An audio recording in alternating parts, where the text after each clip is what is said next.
सदगुरु महाराज का अमृतोपदेश महर्षि में ही सत्संग सुधा सागर से प्रवचन संख्या 74 शीर्षक धन यौवन का गर्व न कीजय।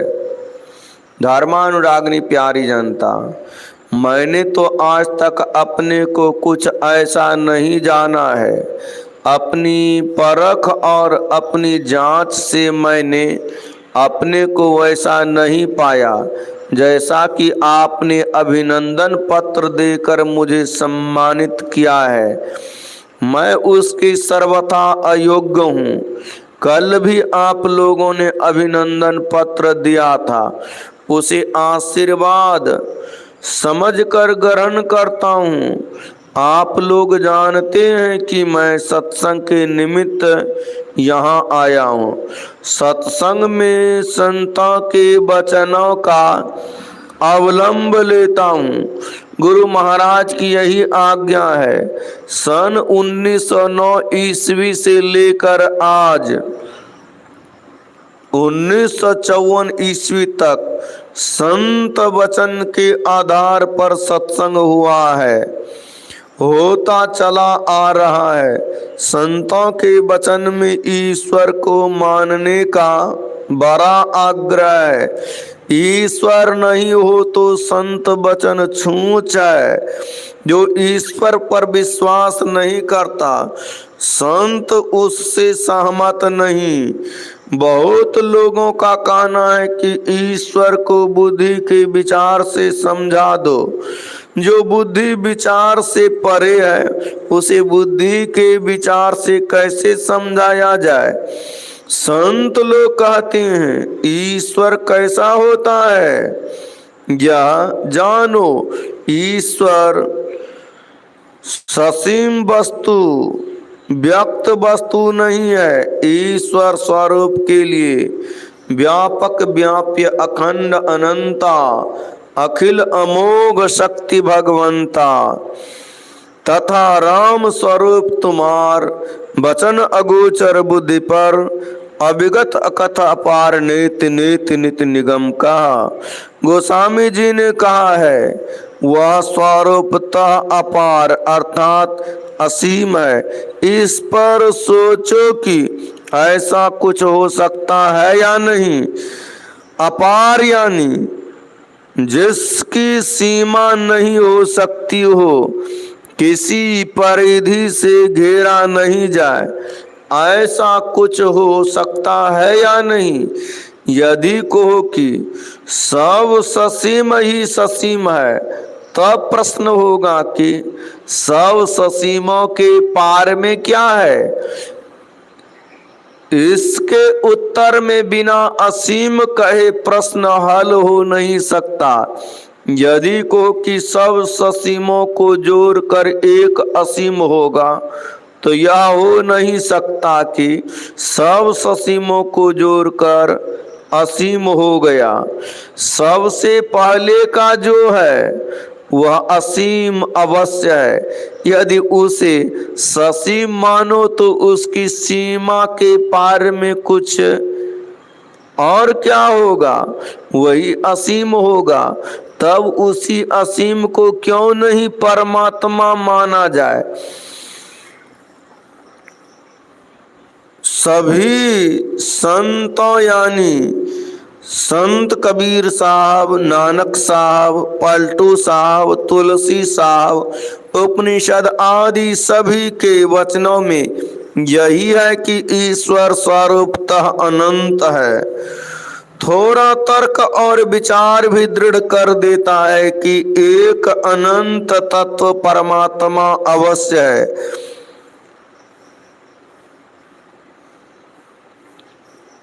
एक एक पिंड में जो रहने वाला है वह उत्सुक रहता है कि सुख मिले। इसकी पूर्ति के लिए वह संसार के पदार्थों में अपने को लगा लगा कर खोजता है, फिर भी सुख दूर ही रहता है। संसार में विद्वान धनवान कोई भी हो, वह पूर्ण रूपेण सुखी नहीं। बलवान, रूपवान, धनवान कब तक रहेगा? संजोग लगन से धन घट जाता है, बुढ़ापा आने से रूप और बल घट जाता है। पहला रूप और बल नहीं रहता, बुढ़ापा आता है, वह स्वरूप को कुरूप और बलवान को निर्बल बना देता है। पहले तो राग होता है, शायद ही कोई पहले तो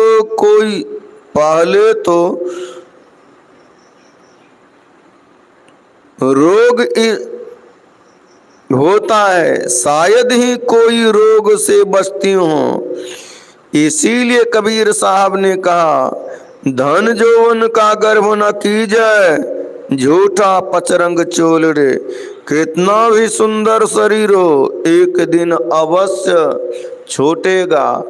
धन परिवार सभी छूटेंगे। जो इस शरीर में रहने वाला है, जो शरीर सुख में भूला रहता है, असली सुख का जिसको पता नहीं है, तो वह हानि में जा रहा है। इस बात को संत लोग जानते हैं और कहते हैं, संसार में सुख नहीं, संसार के परे का जो पदार्थ है उसी ओर चलो, उस तक पहुंचो, उसको पहचानो। संसार को पहचान कर तुम अतृप्त रहते हो, लेकिन परमात्मा को पहचान कर तुम तृप्त हो जाओगे। परमात्मा सबको दे रहा है, किंतु वे जान नहीं सकते हैं कि परमात्मा हमको देता है। सबसे विशेष देना यह है कि परमात्मा अपने को हमसे छिपा कर नहीं रखे। उसके दर्शन से मन तृप्त हो जाता है, तब कुछ मांग नहीं रहती, इच्छा नहीं रहती कि जागतिक सुख मिले। इसलिए ईश्वर की भक्ति करो। गुरु नानक देव जी का वचन याद आता है, ऐसी सेवक सेवा करे, जिसका जितिसु आगे धरे। फूल पत्ती नैवेद्य आदि को चढ़ाने वाले बहुत होते हैं, किंतु अपने को कैसे चढ़ावे यह नहीं जानते। यह जीव इस शरीर में ऐसा फंसा हुआ है कि उसको शरीर और जीव एक ही जैसे मालूम होते हैं। किसी मृतक को देखते हैं तो एक विचित्र वैराग्य होता है कि यह शरीर बेकाम हो गया। कितने समझते हैं कि शरीर गया, तुम भी गए, किंतु मुझे इसका विश्वास नहीं। शरीर जड़ है, इसमें चलना बोलना फिरना कैसे होता है? बिना ज्ञानमय पदार्थ के यह जड़ तत्व कुछ कर नहीं सकता। कोई कहे कि बुद्धि यंत्र से बूझता सूझता है, इंद्रिय यंत्र से काम करता है। सभी जड़ जड़ तत्व मिलकर चेतन उत्पन्न हो गया, किंतु इसका विश्वास नहीं होता। जड़ अपरा प्रकृति और चेतन परा प्रकृति श्रीमद् भगवद गीता के अनुकूल है। जड़ असत परिवर्तनशील है और चेतन सत अपरिवर्तनशील है। जीव सदा सुख के लिए इच्छुक रहता है। वहाँ चेतन जब शरीर से निकल गया तब यह शरीर मर गया। संतों ने कहा कि यह मत समझो कि यही केवल पंचरंगा चूल है। पंचरंग चोल यानी पांच तत्वों का शरीर। रंग कहने का मतलब पांच तत्वों के पांच रंग। पृथ्वी का रंग पीला, पवन तत्व का रंग हरा, अग्नि का रंग काला, जल का रंग लाल और आकाश का रंग सफेद होता है। यह पंच रंग, यह पंच तत्वों का शरीर झूठा है, केवल एक ही शरीर नहीं है। केवल दार्शनिक ढंग से कहकर ही नहीं समझाया, बल्कि कथा कहकर समझाया।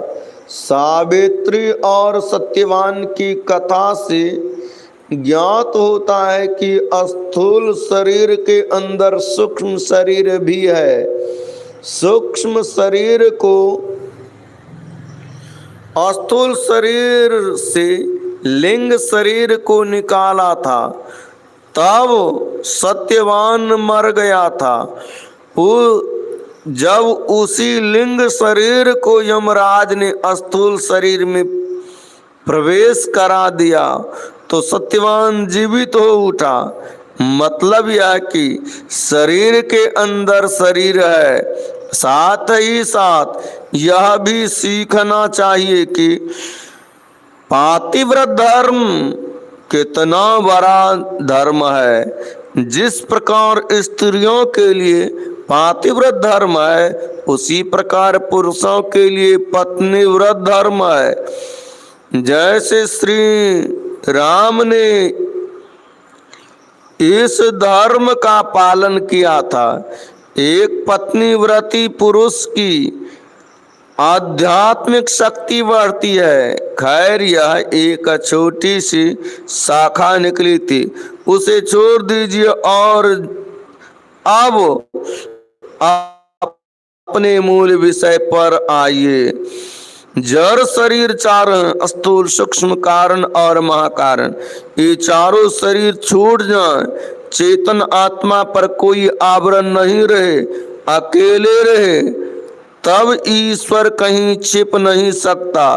ये ही चारों जड़ शरीर घूंघट के पट हैं। संतों ने यहाँ ईश्वर भक्ति का बड़ा आग्रह किया है। शरीर लेकर किसी के आगे गिरना शरण होना नहीं है, बल्कि ऐसी सेवक को सेवा करे जिसका ज्योतिषु आगे धरे। यह शरण होना है। ऐसी भक्ति का काम करें कि सब शरीर छूटकर ईश्वर के सामने हो जाएं। इसी का प्रचार हमारे गुरु महाराज ने किया।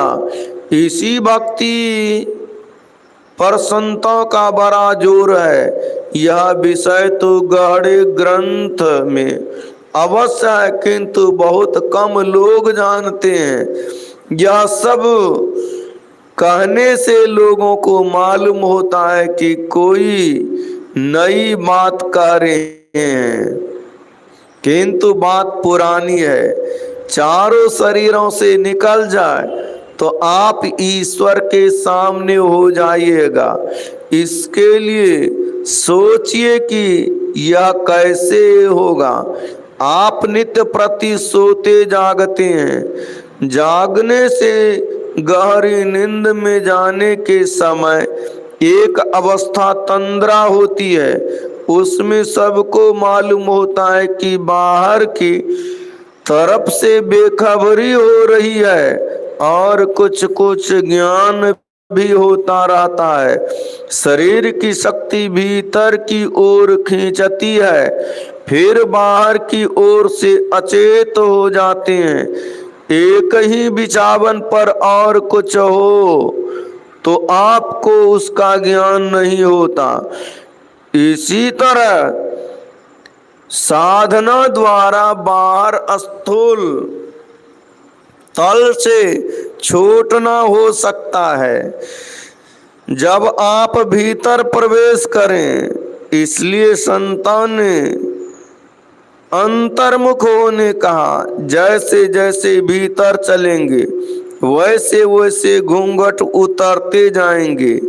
जब सब उतर जाएंगे तब प्रभु को पहचानेंगे। लोग कहते हैं ईश्वर सर्वत्र है, फिर जाओगे कहाँ? मैं कहता हूँ ईश्वर सर्वत्र है तो तुम पहचानते भी हो, जहाँ जाकर पहचानोगे वहाँ जाना होगा।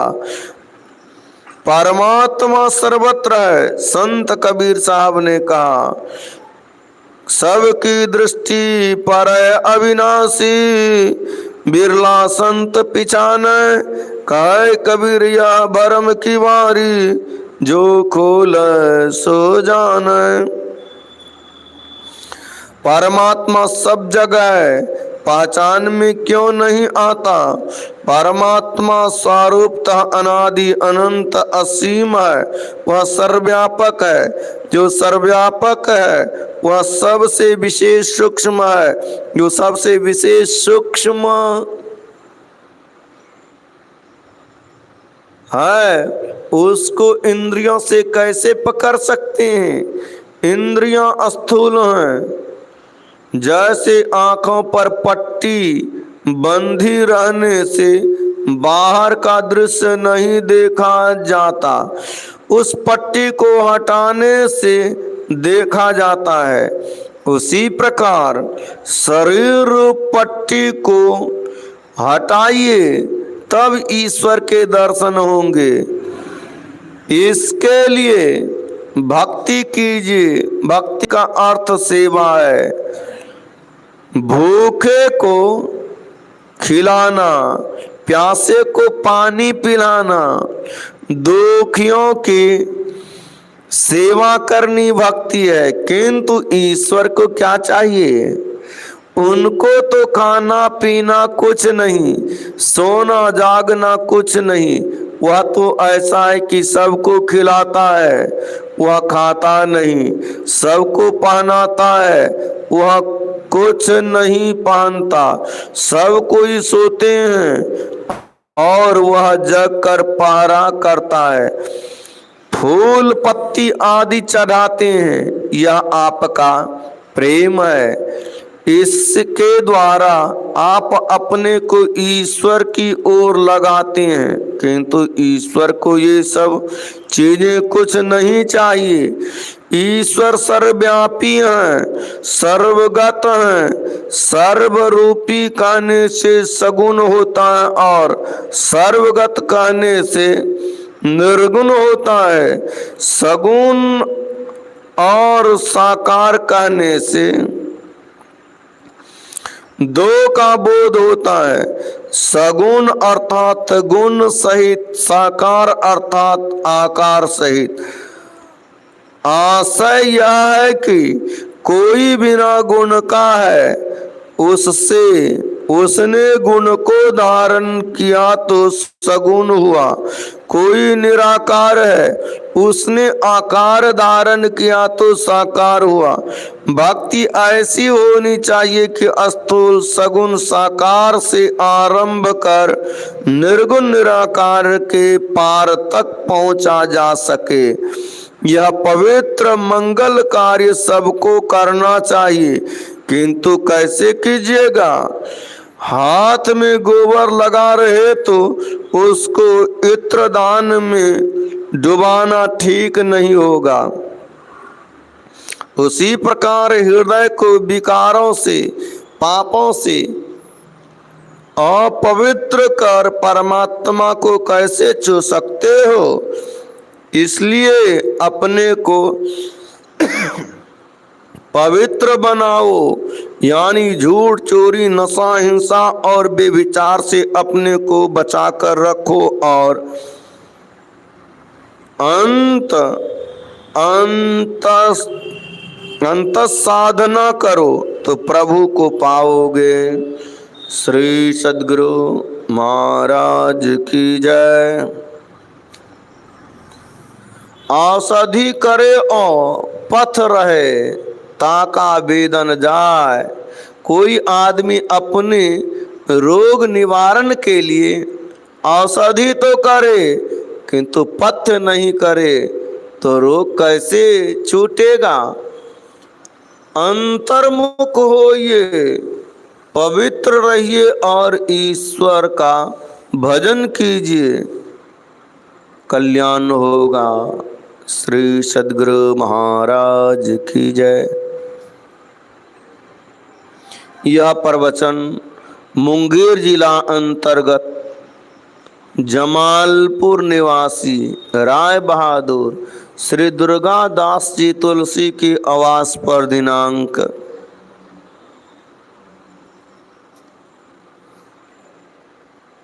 17/4/1954 ईस्वी को रात्रिकालीन सत्संग में हुआ था।